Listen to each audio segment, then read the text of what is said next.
नमस्कार दोस्तों, स्वागत है आप सभी का हमारे YouTube चैनल पर। आज हम बात करने वाले हैं कि पासपोर्ट अप्लाई करने के समय हमारी फीस कितनी होती है और फीस किस-किस प्रकार से हमें पे करना होता है। अगर हम आज बात करें तो आज अगर हमें नया पासपोर्ट अप्लाई करना है, तो नया पासपोर्ट अप्लाई करने के लिए हमें 2 तरीके से अप्लाई करना होता है। पहला नॉर्मल पासपोर्ट, दूसरा तत्काल पासपोर्ट। और अगर हमें पासपोर्ट रिन्यूअल करवाना है तो उसकी फीस क्या रहने वाली है, उसकी भी आज हम जानकारी लेंगे। अगर हमारा पासपोर्ट खो गया है, उसके लिए क्या फीस होने वाली है, तो आज हम पूरा लाइव इसको डेमो देखने वाले हैं। तो बने रहिएगा इस वीडियो में अंत तक, क्योंकि हम लाइव पूरा चेक करेंगे। और चलते हैं अपनी मोबाइल की स्क्रीन पर। सबसे पहले हमें गूगल क्रोम को ओपन कर लेना है। क्रोम ओपन करने के बाद हमें यहाँ पर टाइप करना है पासपोर्ट सेवा, और हमें इसको सर्च कर लेना है। हमारे सामने गवर्नमेंट के द्वारा दी गई एक ऑफिशियल वेबसाइट आ चुकी है।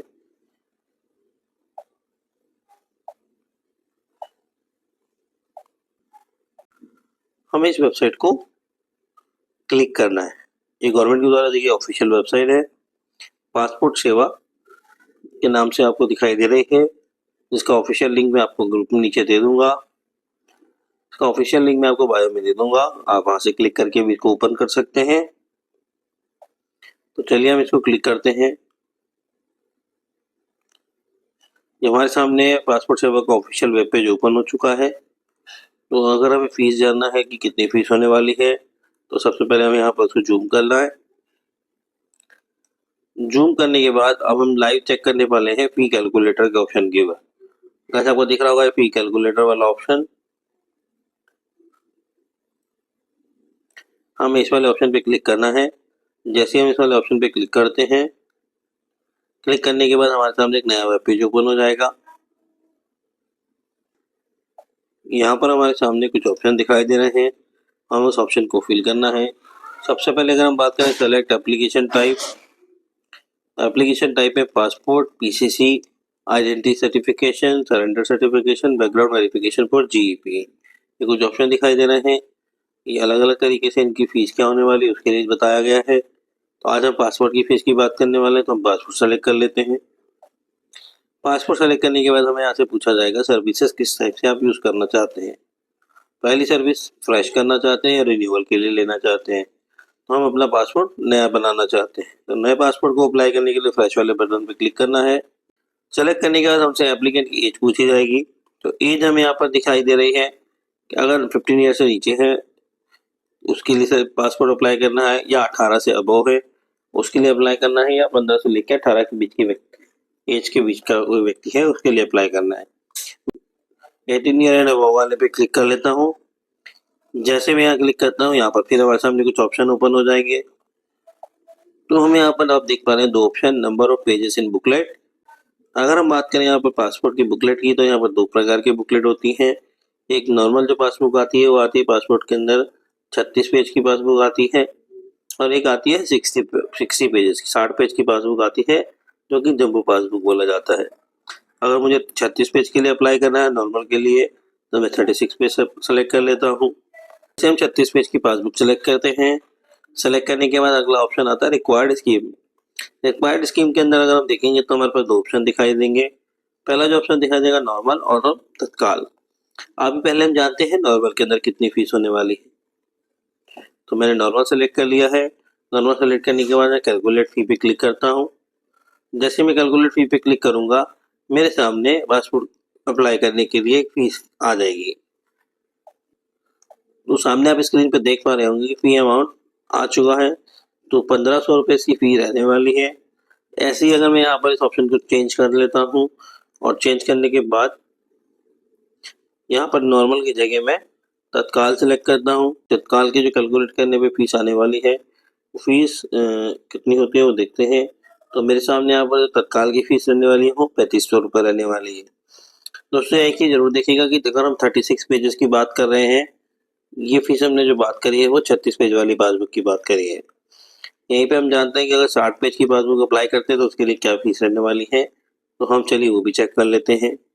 यहाँ 36 पेज की जगह हमें क्या करना है, हम दोबारा से इसको चेक कर लेते हैं। 36 पेज की जगह हमें यहाँ पर 60 पेजेस को सेलेक्ट कर लेना है और तत्काल की जगह मैं फिलहाल नॉर्मल पे कर देता हूँ और इस कैलकुलेट फी वाले बटन पे क्लिक करता हूँ। जैसे मैं कैलकुलेट फी वाले बटन पे क्लिक करता हूँ मेरे सामने स्क्रीन ओपन होने वाली है और स्क्रीन ओपन हो चुकी है, हमारे सामने आ चुकी है और फीस जो है 2000 रुपये रहने वाली है।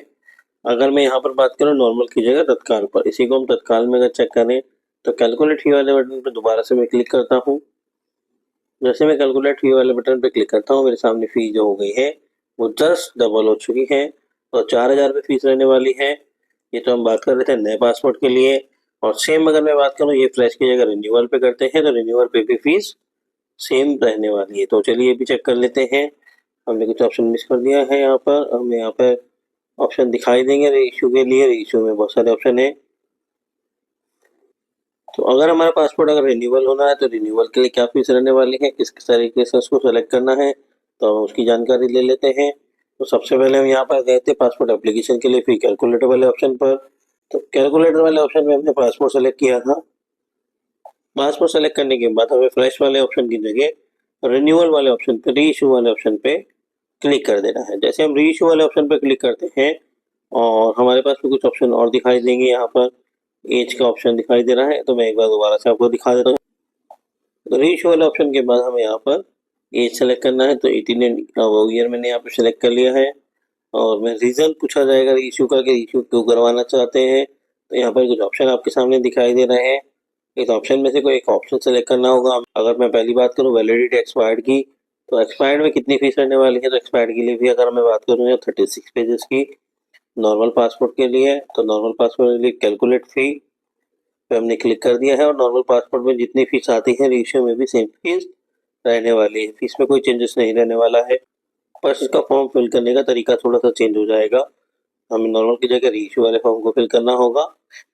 और यहाँ पर अगर मैं वैलिडिटी के अलावा बात करता हूँ ईसीआर और चेंज पर्सनल इन्फॉर्मेशन में, तो इन्फॉर्मेशन के लिए हमारी फीस सेम रहने वाली है, उसमें कोई चेंजेस नहीं होगा। यहाँ पर भी फीस 1500 रुपये रहने वाली है। और अगर मैं बात करूँ यहाँ पर एग्जीक्यूशन ऑफ पेजेस की, तो इसके लिए हमारे पास 36 पेजेस से लेके 60 पेजेस करना है। तो 60 पेजेस के लिए हमारी जो फीस रहने वाली है वो सेम कैलकुलेट करके थोड़ा सा फीस बढ़ जाएगी या फीस 2000 रुपये हो जाएगी, जो कि 60 पेजेस का नॉर्मल चार्जेस आएगा। एग्जीक्यूशन पेजेस में अगर हमारे पास पेज खत्म हो चुके हैं और हमें पेज ऐड करवाना है हमारे पासबुक के अंदर, तो इस वाले ऑप्शन को सिलेक्ट करना है। 36 पेज अगर हमें और ऐड करना है, हमारे पासपोर्ट की वैलिडिटी बची हुई है और हमें 36 पेज और ऐड करना है, तो हम कैलकुलेट करके यहाँ पे फीस लेते हैं तो नॉर्मल फीस 1500 रुपये रहने वाली है। सेम ये अगर हमारी बात करें पासपोर्ट लॉस हो चुका है या डैमेज की कंडीशन में है, तो उस कंडीशन में हमारी जो फीस कितनी रहने वाली है। यहाँ पर दो कंडीशन होती हैं। अगर हमारा पासपोर्ट खो चुका है और वो एक्सपायर्ड है या नॉन एक्सपायर्ड है, उसकी भी हमें जानकारी यहाँ पे देनी होगी। अगर सपोज मेरा पासपोर्ट एक्सपायर्ड हो चुका है तो मुझे उसके लिए कितना अप्लाई करना होगा, 36 पेजेस में कैलकुलेट कर लेते हैं फीस को। सेम अगर हम बात करें तो यहाँ पर फीस जो है 1500 रुपये रहने वाली है।